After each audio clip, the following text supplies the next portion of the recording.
The night Dominic Voss said those 4 words, the temperature in the room dropped 10 degrees. Not because of the weather, because of what his voice sounded like when he said it. Flat, deliberate, surgical, like he had been waiting to use them. Mara Hayes stood in the middle of his penthouse in her coat. She had just arrived, had not even set her bag down, and heard the man she had loved for 2 years look directly at her and say, "I never loved you, not once. Not even at the beginning." She did not cry. She did not scream. She stood completely still for 4 seconds. Then she picked up her bag, walked to the door, turned the handle, and left. What she did not know, what Dominic Voss would spend the next 14 months understanding with the slow, devastating clarity of a man, losing his sight, and was that the door closing behind her was the most catastrophic thing that had ever happened to him. And he had made it happen himself. Mara Hayes was 28 years old and had spent most of those years being the kind of person other people counted on without thinking to ask if she was all right. She was a trauma nurse, 12-hour shifts, impossible decisions, the specific emotional labor of being the calmest person in a room full of crisis. She had learned early that feelings were something you processed later, alone, after the work was done. She had grown up in a small house with a mother who stretched every dollar, and a father who left when she was 9, and she had decided somewhere around age 12 that the safest thing was to need very little and give very much. This strategy had served her adequately until she met Dominic Voss at a hospital fundraiser 2 years ago and made the catastrophic mistake of letting him pass the part of her that needed very little. Dominic Voss was not a man who made mistakes. This was not arrogance, it was his professional reality. He ran the Voss operation across the northeastern seaboard with a precision that had kept his family's empire intact through 3 federal investigations and 2 rival incursions in 8 years. He was 36, controlled to a degree that most people mistook for coldness, and had never in his adult life made a decision that was not calculated 3 moves ahead. The night he had spoken to Mara at that fundraiser, had stayed, had asked questions, had called her the next day, every part of that had been measured. She was a trauma nurse from a clean civilian background with no connections to his world. She was safe. She was separate. She was, he had told himself, a controlled variable. He had been wrong about that with a completeness that would take him over a year to fully measure. The 2 years between the fundraiser and that night had been the quietest years of Dominic's adult life. Quiet in the way of something that has found its level. Mara did not ask about his business, not because she was naive. She was one of the sharpest people he had encountered, and she was not naive about anything, but because she had decided early that she would take what he offered and not reach for what he didn't. She brought groceries to his penthouse and made food in his expensive kitchen that tasted like somewhere real. She fell asleep reading on his couch, and he would stop whatever he was doing and simply look at her for longer than he ever admitted. His second in command, a man named Carver who had known Dominic for 11 years, told him once, "She's the only thing in your life that doesn't have an angle." Dominic had said, "I know," had said it quietly, like a problem he had not yet solved. The reason he said those words on that night was not cruelty. It was fear wearing cruelty's face, which is the most dangerous combination a person can produce. 3 days before, arrival had sent a message. Not words, not a threat in any language Dominic could respond to directly. A photograph. Mara leaving the hospital after her night shift. Caught without her knowledge, time-stamped. Sent to Dominic's personal phone with nothing written underneath it. Just the photograph. The message was in the absence of words. "We know about her. She is accessible." Dominic had sat with that photograph for 72 hours and done the calculation he had been refusing to do for 2 years. The calculation came out the same way every time. She was in danger because of him. The only way to remove the danger was to remove her from the equation. He had one tool available that he was certain would work. He used it, he said the words. He watched her face do something he would see every night for the next 14 months. Not break, not crumble, but go somewhere very far away and very quiet. The specific expression of someone absorbing something they will deal with later because they are too dignified to deal with it now. The door closed. The penthouse was silent. Dominic stood exactly where he had been standing and looked at his right hand. It was shaking. In 36 years, through federal investigations, through his father's death, through every calculated crisis his world had produced, his hands had never shaken. He pressed it flat against his thigh, looked at the kitchen, the couch, the book she had left on the side table 3 days ago that he had not moved. He had done the right thing. He told himself this. His hand did not stop shaking for a long time. Mara drove home in complete silence. She did not turn on the radio. She did not call anyone. She sat at a red light 3 blocks from her apartment and looked at the dashboard and did a very specific thing. She took every feeling in her chest and put it somewhere she could not access immediately, the way she did with things that were too large to process during a shift. She would deal with it later. Right now she needed to get home. She needed to walk through her apartment and understand what her life looked like without him in it. She needed to figure out what was true. What was true was he had said it clearly. He had not flinched. He had looked at her with those dark, steady eyes and said not once, not even at the beginning, and his voice had not wavered. She was a nurse. She knew what people looked like when they were telling the truth. She drove the rest of the way home and sat in her parked car for a long time. Then she went inside, started packing. She left the city in 6 days. Not running. Mara Hayes did not run from things. But she had a standing job offer from a trauma center in Seattle that she had declined 8 months ago for reasons she no longer had. She called them on day 2. They said yes before she finished the sentence. The 6 days of packing were the strangest of her life. Not because they were dramatic, but because they were so ordinary. She wrapped dishes. She labeled boxes. She stood in her kitchen on day 4 making coffee and realized she had automatically made 2 cups and stood there, looking at the second one until it went cold. She did not cry. She packed the second cup into a box with the others and kept moving. Seattle was gray when she arrived. The particular Pacific. Northwest gray that is not sad exactly, but is very honest about the fact that warmth is something you have to build from the inside rather than expect from the sky. She stood outside her new apartment building in the November rain with her keys in her hand and thought about a penthouse, kitchen, and the specific quality of warmth that had existed there, not luxury, not comfort in the expensive sense, but the warmth of being known, of having someone learn the specific shape of your presence and arrange themselves around it. She stood in the Seattle rain and felt the full size of the absence, for the first and only time on the outside of a building. Then she put her key in the door, walked in, found the window with the good morning light, decided it was non-negotiable, started unpacking. Dominic knew she was gone on day 3 when she did not respond to the message he had not planned to send but sent anyway at 2 a.m. Not words, just her name, which was the most honest thing he could produce at 2 a.m. No read receipt. He called straight to voicemail. He sent Carver to her apartment building on day 4, not to bring her back. He told himself just to confirm she was safe. Carver returned and said, "Sublease sign on the door. Neighbor says she left Tuesday. Car's gone. She's gone. Dominic sat with that information in the silence of his penthouse. The kitchen where she had made food that tasted like somewhere real. The couch where she had fallen asleep reading. All of it exactly as it was and completely empty of the thing that had made it mean something. He said nothing.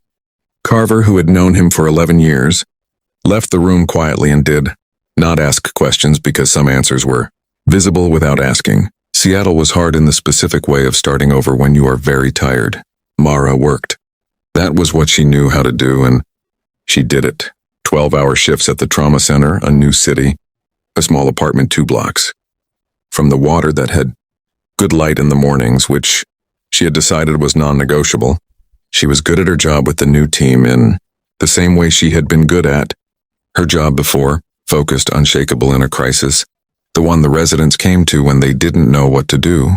Her colleague there, a doctor named James, told her after 6 weeks, "You're the best trauma nurse I've worked with. Also, you seem like someone carrying something very heavy and trying not to let it affect your posture."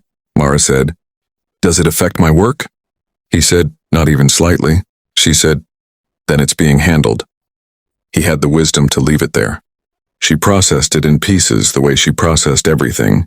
On a Sunday 3 weeks in, she finally sat with the full weight of it, not the words. She had survived the words on night one. The other thing. The thing underneath the words, which was that she had believed it was real.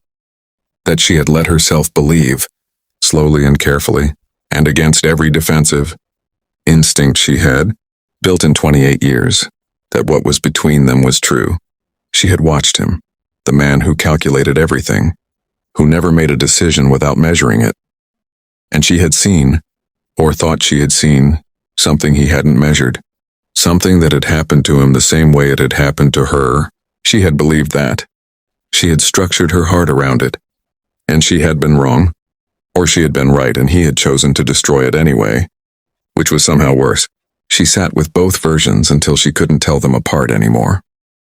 Then she got up and went to work. What Mara did not know in Seattle, what she would not know for months, arrived on a Thursday evening in her 4th week there, in the form of a phone call from a number she did not recognize. The voice was male, unhurried, with the specific politeness of someone who had rehearsed the call. He said, "Miss Hayes, I want you to know that your relocation was wise. The people who were interested in your previous associations have noted your distance and consider the matter resolved." She stood in her small kitchen in Seattle and felt the full temperature of those words. Previous associations noted your distance. She said, "Who is this?" He said, "Someone who wants you to stay in Seattle. Miss Hayes, permanently." The call ended. She stood with the phone in her hand for a long time. Then she sat down on her kitchen floor, not dramatically, just because her legs had made a decision without asking her, and for the first time since the penthouse, since the 4 words, she allowed herself to understand completely what she had been standing next to for 2 years. The danger had been real. It had found her address in Seattle in 4 weeks. Dominic had known this was coming, had known it was the kind of world she was adjacent to, and his response had been to destroy what they had rather than tell her the truth and let her choose. She sat on the kitchen floor of her Seattle apartment and felt 2 things simultaneously that refused to cancel each other out. Anger, clean, specific, fully deserved, and underneath it, unwanted and persistent, the terrible clarity of understanding exactly why he had done it. She was a trauma nurse. She understood decisions made in the presence of unbearable fear. She understood them, and she did not excuse them, and she sat on the floor and held both truths until she could stand up again. Dominic neutralized the threat in 3 weeks. This was the part of the story Mara did not know. The photograph, the calculation, the 72 hours, all of it. He removed the rival who had sent it, with the focused efficiency of a man who had been given a very specific reason to be thorough. The danger dissolved. The equation was resolved. He had done the thing he had told himself needed doing, and Mara was safe now. Safe from his world. Safe from the photograph. Safe in whatever life she was living without him. He told himself, this in the penthouse that had a kitchen and a couch and nothing real in it anymore. He told himself the calculation had been correct. He told himself this every night for about 3 months before he stopped being able to make himself believe it. Because the calculation had missed a variable. It had solved for her physical safety. It had not accounted for the complete structural collapse of everything he had spent 2 years without planning to, without admitting it, building around her. Carver said it at month 4. He had been watching Dominic work with the kind of focus that looked like function but was actually something else. The overwork of a man who has removed the thing that made him stop working. He said, "You're going to have to tell me eventually." Dominic said, "Tell you what," Carver said, "whatever you did. Whatever you said to her that made her leave in 6 days." Dominic was quiet. Carver said, "In 11 years, I have never seen you make a decision. You couldn't justify to yourself at 3 in the morning. You have not slept past 3 and 4 months. So what did you say?" Dominic set down the documents he was holding. Said that I never loved her. The silence was long. Carver said, "Was it true?" Dominic said nothing. Carver said, "Dom." He said, "No, it was not true." Carver sat back. Said, "Then you need to go fix it." Dominic said, "She's safe now." That was the objective. Carver said, "She was safe before. You just introduced a different category of harm." He found her location at month 5. Not through surveillance.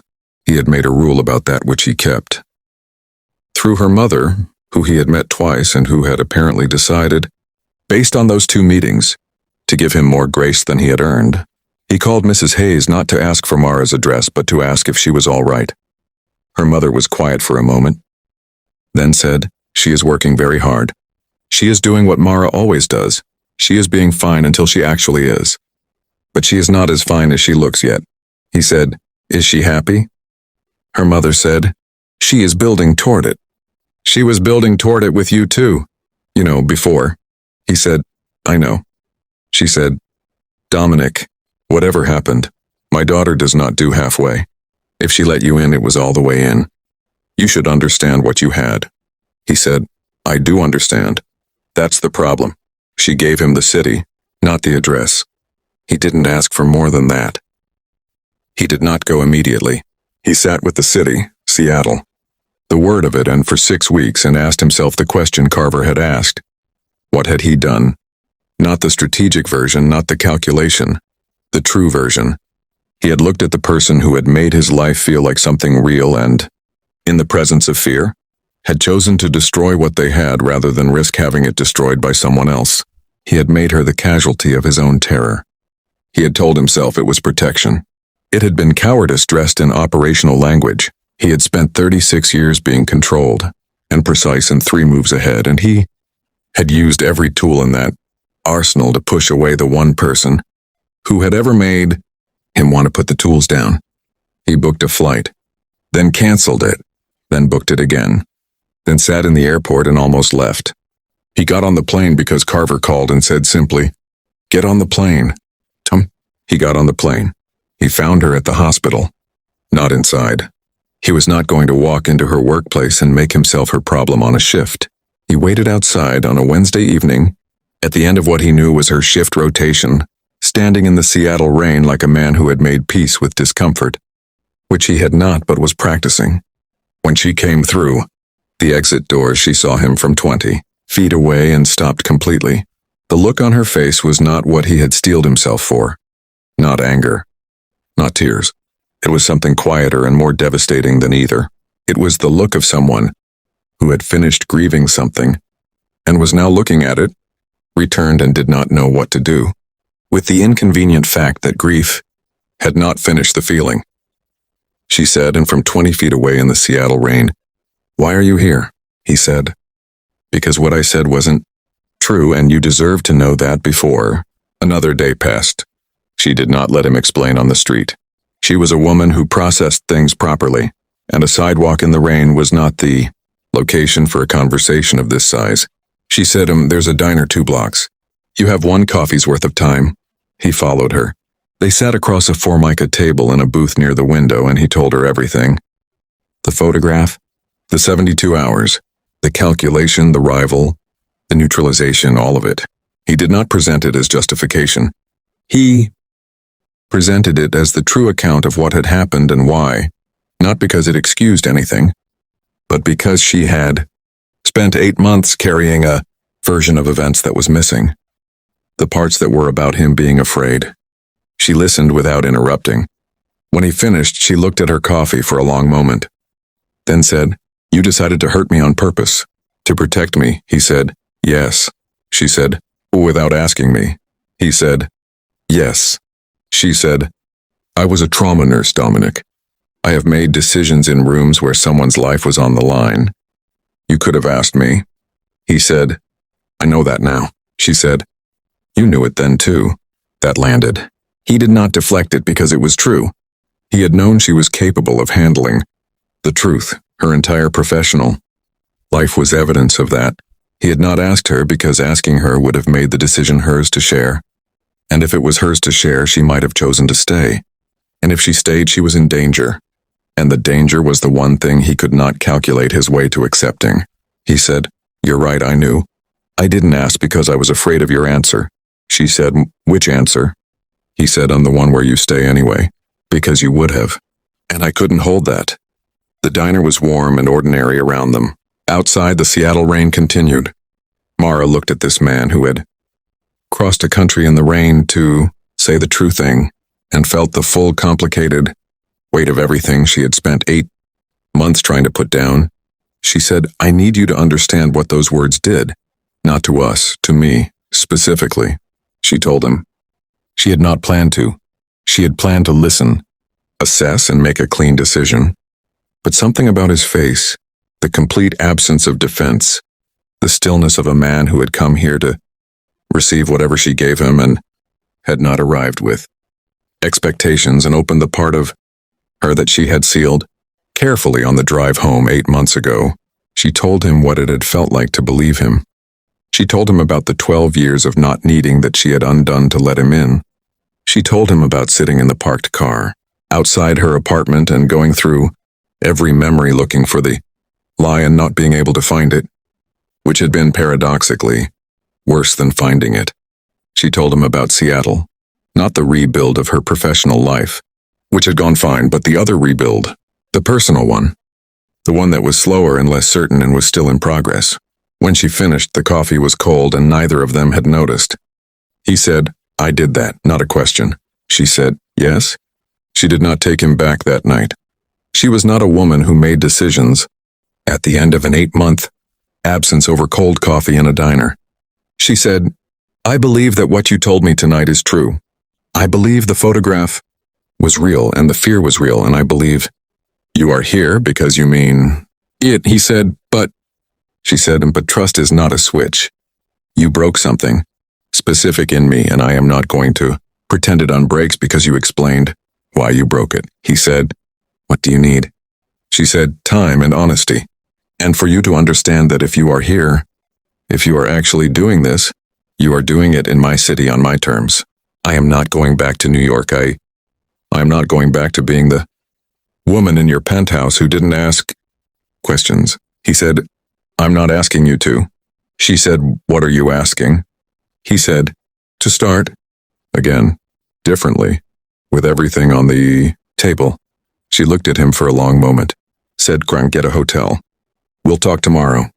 Tomorrow became the next week, became the next month. Dominic stayed. This was not a small thing, and he ran an operation across the northeastern seaboard from a penthouse in Manhattan, and he stayed in Seattle because she was there and she was not ready to make a decision, and he was not going to pressure the timeline.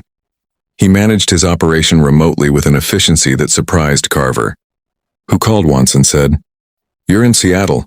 Dominic said, Yes. Carver said, You're running everything from Seattle. He said, Carver.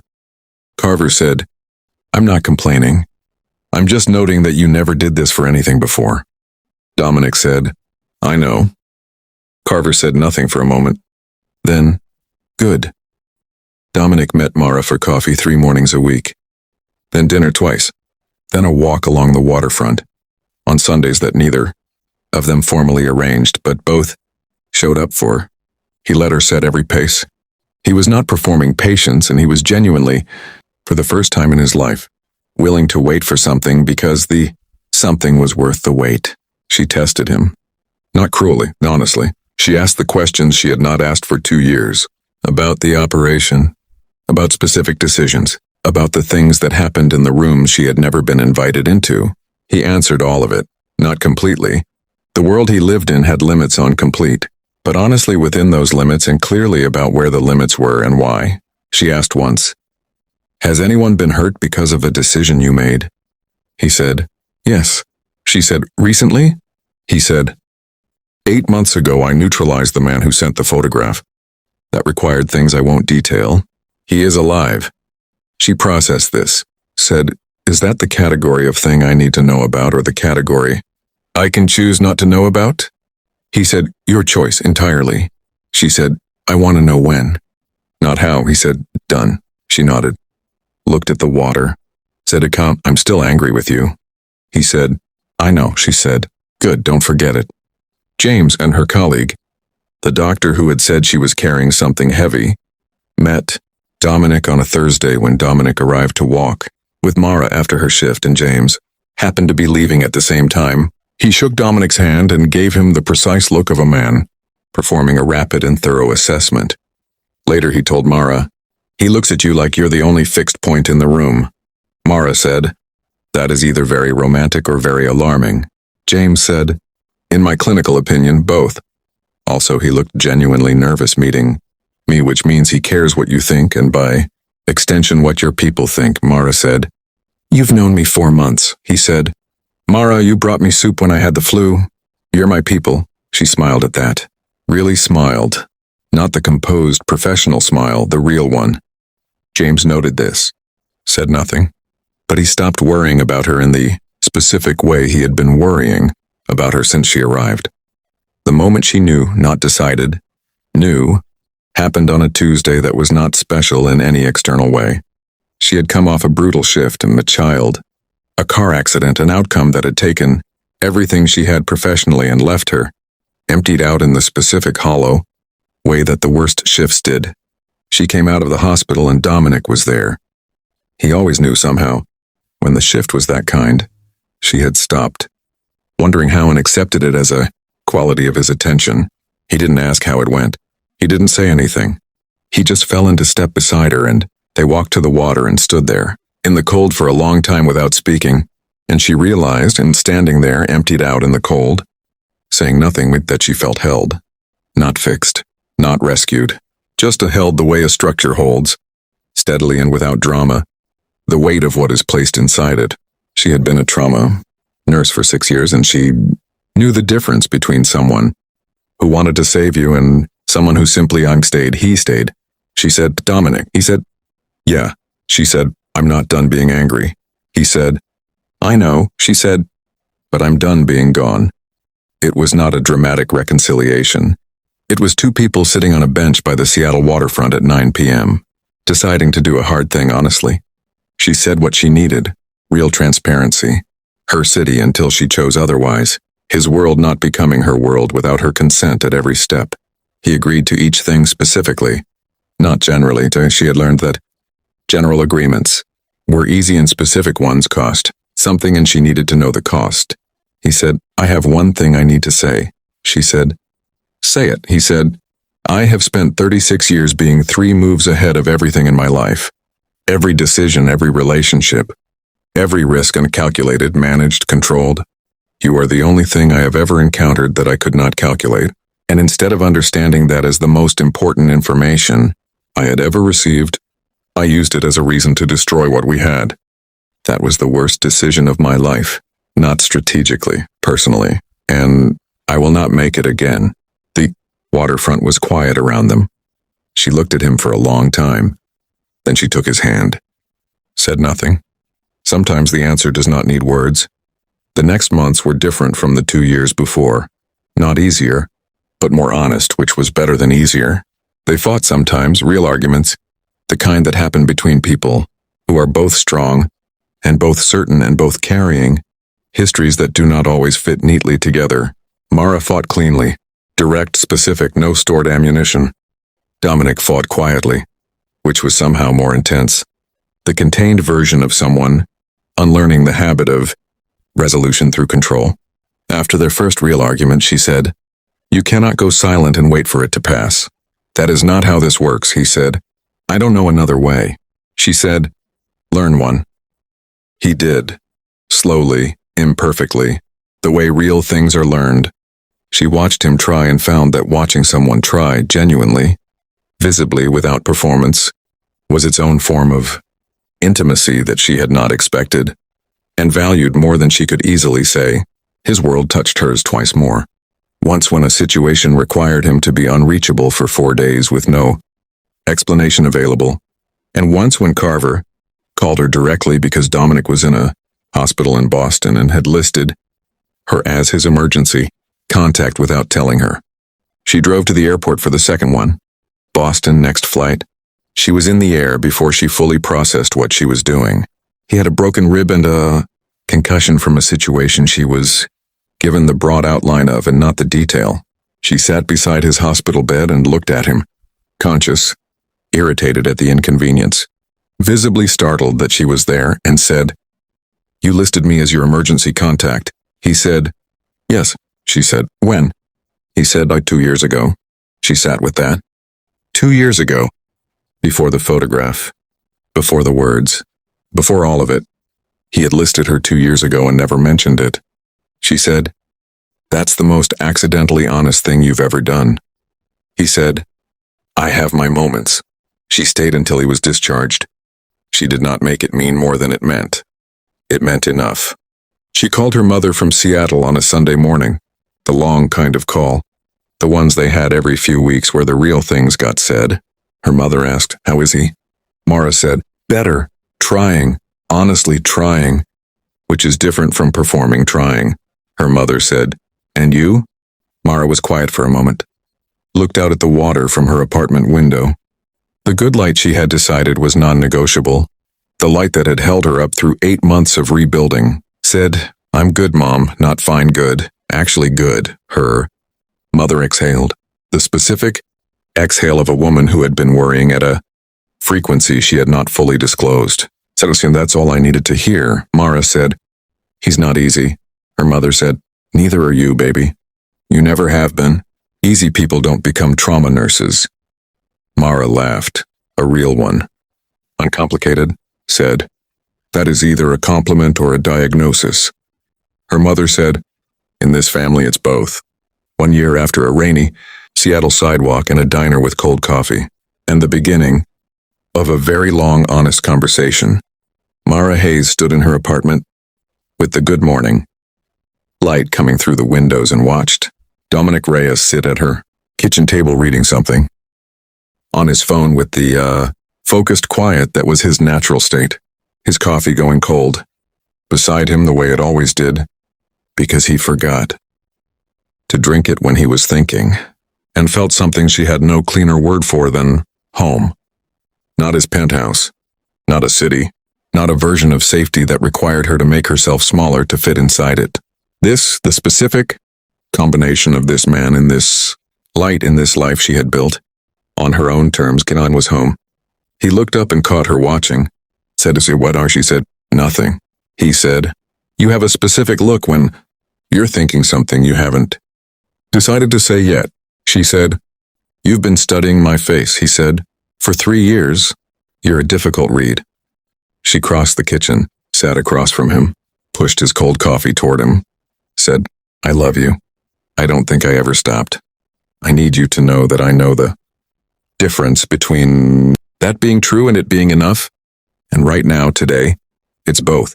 Dominic looked at her across the kitchen table in the morning light. This woman who had left with complete dignity and come back on her own terms and loved him anyway through the full weight of what he had done and said the truest thing he had in him. I never deserved the first version of this. I am going to spend every day making sure I deserve this one. She said, that's the right answer. He said, I practiced. She laughed. He reached across the table and covered her hand with his. The same hand she had taken on a Seattle waterfront bench without a word. The answer that needed no words. Outside, the good light kept coming through the windows. Inside, 2 people who had broken something real and chosen to rebuild it honestly. Ami stayed. Heatwave. If this story felt uncomfortably personal, because we need to talk about something real for a second. How many of us have been Mara? Giving everything, asking for nothing, building a life around someone who was too afraid to admit they needed you. And how many of us never got the diner conversation, never got the rain, never got, I practiced. This comment section is a safe place. Tell us your version. Subscribe. Next story is for everyone who never got their diner scene. It ends differently than you expect.